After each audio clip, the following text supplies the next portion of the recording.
The Lotus Elise is dead. If you're in America, that's been true since the car left our market in 2011. But for international customers, now is your final chance to own the iconic sports car, the car that actually played a huge role in keeping Lotus alive for the past 25 years. Killing the Elise hurts, it's the name that means the most for the brand and has for more than 2 decades.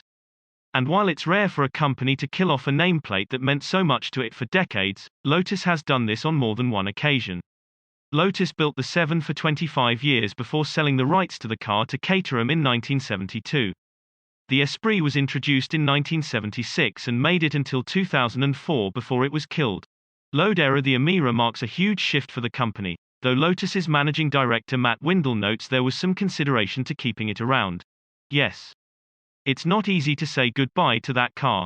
It's an icon. I bought one, as well, actually. I've been mulling it over for ages and I decided to finally put my money where my mouth is, Windle tells us. I recognize it's an icon and I definitely want to have one in my garage. However, we needed to make a massive transformation and a massive step forward in what we were doing, quality, manufacturing processes. A major part of the change is that Lotus will be removing and decommissioning the Elise's paint shop at the end of 2021 in favor of a new automated one.